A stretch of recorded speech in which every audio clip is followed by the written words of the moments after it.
Okay, let's The go stage is to the yours. beginning.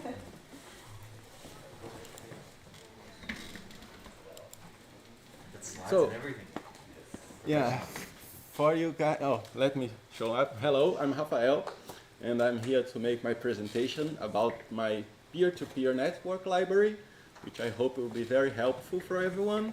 I'm sorry if I won't be in front of the camera all the time, because I need to point things. But anyways, you will be able to hear my voice and follow up. Let's do this.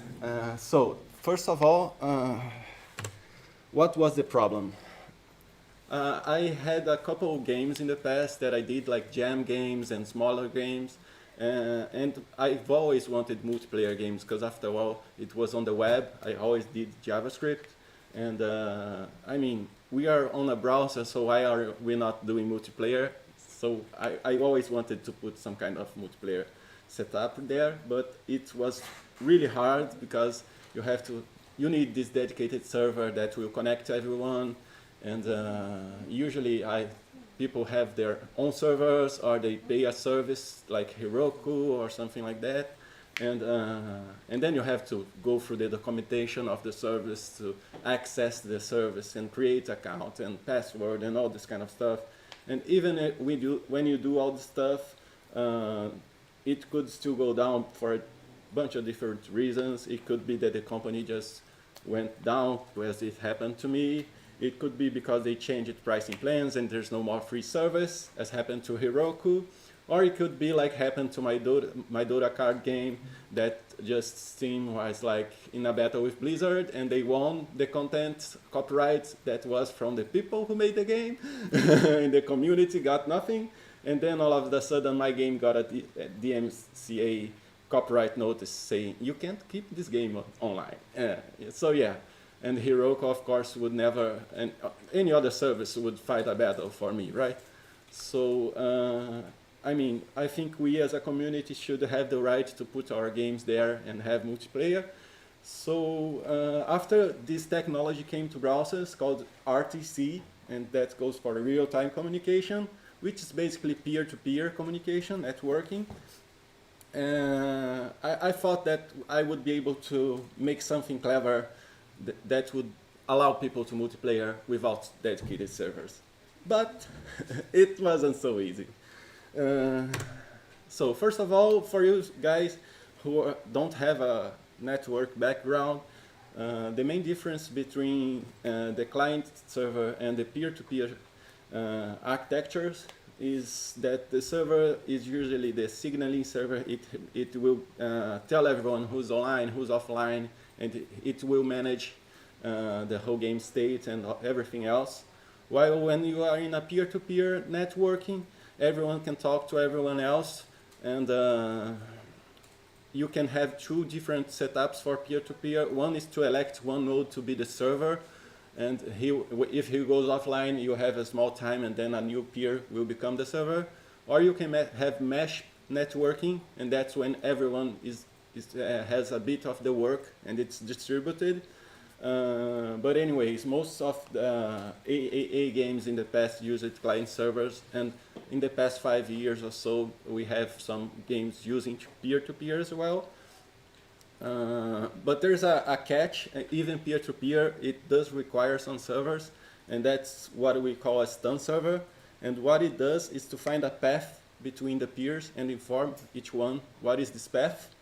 It's not that simple, because if everyone had like public IPs, it would be just a common routing. But since there are NATs and there are people behind these routers, like wireless and this kind of stuff, we need a bit more cleverness. But these servers are there. There's no need to worry. We have plenty of free stun servers working, and so there's no need to think too much about this. Just know that for peer-to-peer, you just need to hit a server, and it tells you the path to your friend, and then you guys can communicate, and the server does nothing else. So the thing was, I tried a bunch of different stuff to not have to rely on a signaling server, but that's just impossible. I tried to like make one stack TID, and that would be a long phrase that everyone would try to connect to. but I would have to like spread this stacked ID through over all instance servers, and that's not realistic. I tried to do something similar with the IP, and that also didn't work. I tried to make like a changing ID that would be based on the date, and that for the same reason didn't work. I tried to use torrents, I tried to use their magnet links, but none of those worked. That's why this idea has been stuck with me for over a year. And then finally, after a lot of attempts, I got the solution, and it was just using bots. So a chatbot, it can act as a signaling server. When you use it on the browser, you connect to this, well, it can be the Discord server, it can be the Revolt server. We got plenty of services out there that are already in place, and they have very good APIs for you to connect to them. It's not a struggle at all. And they can act like this dedicated server. They are not made for that, but they do work really well for that. So I'm using revolt.chat because it's open source. I do want everything to be free. I want people that are new, making their new games, to just be able to do their networking thing. But I do plan to make a Discord bot as well. And the cool thing is that they can share their messages, and that everyone can be on whatever signaling server they want, and they will be able to join their friends, and everything works all right. Okay, so how does it work? Well, the bot is like, it's not the server, it's just the signaling service. So when a player loads this library, it will connect to the bot via the token, and the bot will say in the channel, this player with this ID joined this game, or this room, or whatever. And everyone receives the updated message, and they can then connect peer-to-peer to that person. So in some sense, everyone's connected to everyone, and there's a bot in the middle. That's basically it. It's not complicated at all. It's a very simple architecture, and that's why I like it. Simple solutions usually are the best ones. Any questions so far? Does someone want to ask something? No? Well, maybe just on the topic of, just to make sure, if Revolt and Discord all go down at one point, like then you have the same problem, right? Like yes. You rely that one of these services is gonna be there and it's gonna allow free support for bots. Yes, and that's the cool thing about this architecture, is that, for example, Revolt, it's open source, not only its client, but its server as well. I'll get to that point in the future, but you can host your own if you want, or anyone can host their own. There are several instances of Revolt. So for example, in the beginning, I made it on my studio Revolt instance, and then I made another one on the actual Revolt chat instance. So there are plenty instances, just like Mastodon. So you can have, even Mastodon could be one of those. So yeah, it will be really hard for all of those to go down, right? Yeah. But if they all go down, yes, you're correct. So here how it works, this is some JavaScript. It's simplified code, just pseudocode, but that's really close to the actual code. So that's the library code, and it's importing two other libraries. One is to make the peer-to-peer, and the other one is to connect to the bot, the client. And you have the option to tell new instance servers if you want. If you don't pass none, there's a default one that works pretty well, and it's updated regularly. And then you must tell the client what's your token for your bot that you will create, and the channel ID where the bot will announce their thing. I mean, you can have the same bot for different games announcing different people on different channels. So when the peer connects to the network, it has this event that's called open, and it will generate you a dynamic ID. Every time you connect again, you get a new ID. And then the bot will try to connect, the bot will connect to the server, to the Revolt server instance, or the Discord server instance. And when this connection is ready, then the client will post the message telling that you joined. Okay? And as soon as everyone gets this message, they will be able to connect to you. And that's what the second event is doing. So it's pretty straightforward. Although in the library code, it has a lot of extra stuff. So for example, I have to control the dates to know how long people are in, to handle disconnections and stuff like that. But that's the main idea. As I was saying, you can have your own stuff. If your player base scales and you feel like it's time to invest some money on the game and it's becoming a thing, then you don't have to rely on other servers. You can like pay some private server and have your own stone server that will connect your players, have your own peer server that will connect all the nodes and do the peer-to-peer pathing. You can have your own revolt server that will do the signaling server, and you can even have your own stack server to host your HTMLs, right? So all the layers in the architecture, you are able to do it on your own, and if everyone goes down, you can make your own if you want to. Yeah, but the best thing about the library, of course, is not the scaling, it's about having it ready to go without wasting any money. Okay? Okay? For the pseudocode, so when client connects every time he gets new ID, so you can't reconnect if your connection drops for a bit? Or? Now depends on, there are several connections if you realize. There's the connection with the bot, and that's the connection with the peer network. When your connection to the peer network drops, you can reconnect. But when your connection to the bot drops, then you don't have a new ID, right? You just need to connect to the bot again. So there are several layers of this that can get a reconnection, but it don't really matter because you can just read F5 and refresh the page and make everything work again. So I mean, from the user point of view, they won't really care because they will have their nicknames or whatever the game will be using to control who is who.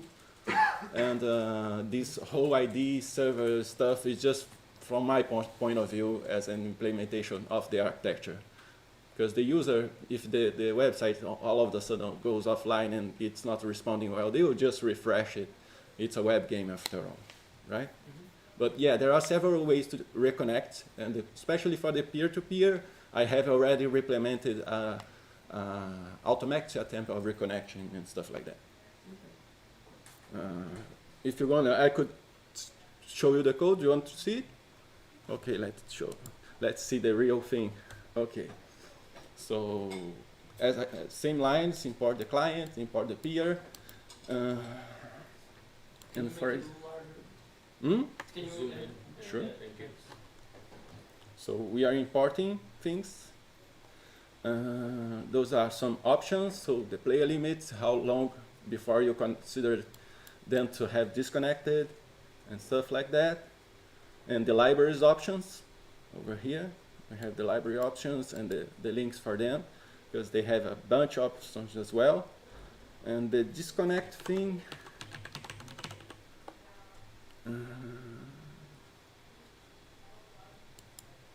So yeah, when there's a disconnection, we try to reconnect again. Yeah. Okay, so let's go back. That's all? Go.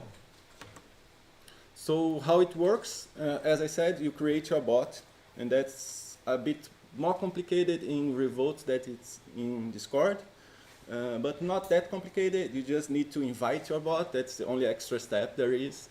It creates a link for you to invite your bot to your server, and then you can do all the kind of stuff that you already do in Discord, and you probably are familiar if you guys ever created a bot. If not, it's really well documented. There are plenty of videos on the internet showing in details how to do it, and you can do it in about 5 minutes. Yeah. And then after creating the bot, you have its token, and every channel has its own ID, and you just have to copy those on a text file so you can use them later. And then after you made your game HTML and you pasted in, you linked the library there, you just have to pass those two pieces of information to the script so it knows how to handle everything. And the last step is just sending your file to your favorite hosts, to GitHub, to itch.io, to WordPress, to wherever. And the cool thing is that you can send to all of them, and everyone will connect to the same place, and people will see each other. So it don't depend on where the user is accessing the game. So you can use this all social networks you want to put the game out there and to try to reach as many players as possible. So I think it's pretty easy to do it, right? The hard step is how to link the library. Most people are not used to HTML code. And here's a bit of how you do it. So you have your main HTML. Of course, you can have all of this in an external file. I'm just showing it inside the HTML to be straightforward. So first you have to link the library, and that's just a single line. And it's a module. That's a new thing in JavaScript, that it allows imports and better support for new code. And then when you are doing your network thing, as I said, you pass the bot token, you pass the channel ID, and then you can use all the cool functions, like when the network's ready, you got your ID. When there's a connection, you can send a response and stuff like that. So let me show you some actual game code. So this code, it's like an old tutorial that I had, and I updated it. It would use Node.js as a server, and now it's using this library. And the cool thing is that, as you can see here, it's commented extensively, detail by detail, each line saying what it does, how it does, why it does. And it's 10 parts. It's pretty long, but it goes all the way into the game. I mean, it will tell you about RGB, about using bonus, about moving your ship, about collision, about projecting to a camera, about doing audio, about doing network, player input. Everything is there. So here it is, the part I was showing, the script being imported. And these are all the lessons that I have in this tutorial. So you create the asteroids, you make the player physics, you draw to the canvas, you make the TV effect, you draw the stars, the player ship, the audio, and the network. It's all there, all very well documented, so you can follow up and then just change whatever you want to change and make your own game. And just to be very clear about how you do it, because the importing stuff was not here on the index, it's on the network. So let's open the network for a second. So here's the network, and that's how you do it. That's all. You pass a channel ID, you pass a token, and that's it. And now you can use the network broadcast, you can use the number of players online, you can say when the network's ready, do something. When you receive data, do something. When another player leaves, show a message that the player left, something like that. And it's all just ready to go. Okay, I think I can close this. Okay, so what do you get with the library? I think at this point it's clear that you won't have to worry about servers. You just have to link a script and keep your mind on the client side. And you have the power to read and send message on a channel. You have the power to exchange data with another player, just you and another player. You can broadcast to everyone. You can make audio and video calls. You can share it in multiple links, and you can save money and time.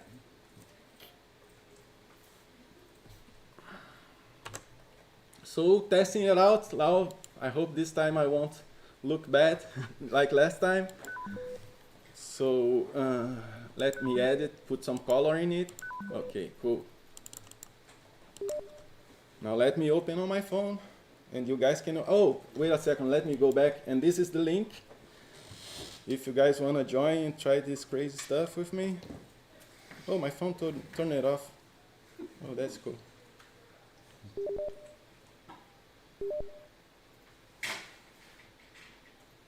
Oh, my phone died. My phone, why did you die on me? Yeah. Oh, that's amazing. The phone died. Yeah, cool. I hope I'll be able. Oh yeah, that is everyone. Yay! I don't need my phone. You can die. I don't care. Cool. Everyone can join. Well, that's great.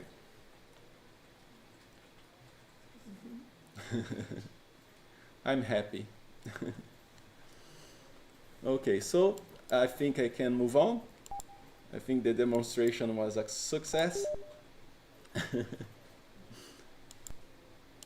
Well, as I said, the code for this game is documented, and you guys can check it out and change it if you want to make your own game and make whatever you want with it. Okay, so as I said before, this is still just released it, and so it's still a proof of work. There's a lot of work to do there. So here's some stuff that I still must do, and that's to add support for player nicknames, support for game rooms, player management, like kicking other players and stuff like that. A maximum amount of players, because right now new players are just replacing the old ones. Gotta do some kind of way to protect that bot. I mean, it's not that important because you have all the moderation tools in order to avoid people from doing bad stuff, but it would still be good to kind of make stuff to make harder for people to read this token, right? Do some iOS debugging. I'm looking at you, Bram. And of course, release the library with proper documentation and stuff, because right now it's just some code in a web tutorial, and I will make a proper repository for it with all the cool stuff. The extra stuff I'm planning to add that I think I'll do soon, and that's making a Discord bot, adding the library to Godot in JavaScript, because I think there's RTC in Godot as well, so I think it won't be too much of a hassle. Add chat integration, make it easier for people to just show a chat window for people to talk to each other. Add the support to all the individual calls, because it's already on the peer library. I just have to make a way for people to call those functions, make it easier at least, because it's already possible. It's just a bit harder because you gotta know a bit about the peer library, and that's not ideal. Add the mesh topology. As I said before, this game right now, it's like using the kind of oldest player is the server and is handling all the asteroids. And when it disconnects, the new oldest player will start handling the asteroids, and that's like a pseudo server over peer-to-peer. And I plan to add this mesh topology where it will just turn on mesh, and then the library will handle sharing the states and everything. Input prediction is also a thing that I want to add that will make the controlling smoother. And that's like, it's not actual prediction, because there are like 60 frames per second being calculated, and you don't press the buttons that much. So the idea is to keep doing whatever you're doing. And if you do something, and when it reaches the computer, it just fixes up go backwards in time and fixes stuff. And that feels like a smoother gameplay. It's a thing that a lot of fighting games do. It's really hard to code like this, so I intend also to add some support to make it easier. And lastly, do something like if your game scales and you want to have all those private servers, but you don't want to go there, and I would handle this for you, and maybe it would be a paid service, something like that. That's it. I think I was really quick. Yeah, those are the links for the GitHub repository. REPL is a service that I used to build this, and it's like it will give you a machine in the cloud.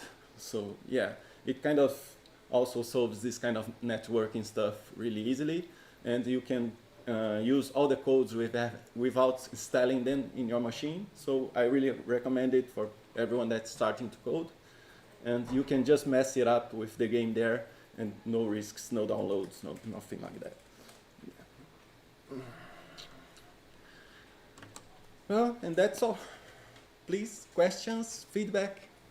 I was just wondering, what's the reliability of sending the data? Is it like UDP, TCP, you know, are you sure you're gonna get the message? Do you have options to choose what kind of message you're gonna send? I got this question from Bran later, and then I was like, I don't know how to answer that, but I do know. Yeah, it's UDP, because the stun server, it connects people, it gets that path, and after you get that path, you are sending via UDP. Yeah.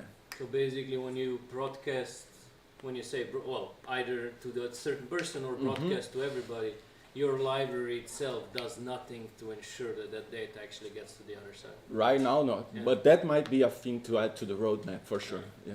So that it keeps resending until it gets confirmation back and all Something that. like that, yes. Like TCP over UDP sort of thing. Okay. But I gotta tell you, this technology is the technology that Google uses for the video conference, Google Meet, all the stuff. Discord connections use this, and all Discord meetings that you use it were using this technology. So I think it's pretty reliable. I mean, I yeah. think it's good you give the player, the user option both of the reliable and the fast. Sure. Yeah. Because then for different use cases, different ones are more appropriate. So. For sure. Yeah. Maybe that's a thing that I should add to the roadmap. Add some kind of TCP confirmation layer. Something like that. Yeah. Thanks for the suggestion. What do you see as the best kind of games to take advantage of this? Like, what genre is this really strong for using it? Versus maybe like, what's the game that you might not want to use this for? Like, where is its strengths? Well, considering it's on the web inside the browser, we have a lot of performance restrictions, right? I was just playing a 3D game in the browser right now. It was pretty amazing, but you know, it won't never be the same as using Unity or using Unreal, for example, because they can take the most out of your computer. Although we do have GPU support in the browser, it's still kind of something that's not fully mature. So I think AA games, up to AA games, yeah.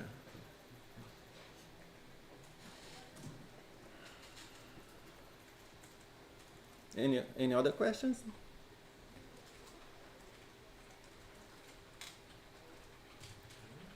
No? So? Thank Yeah. you. Thank you guys.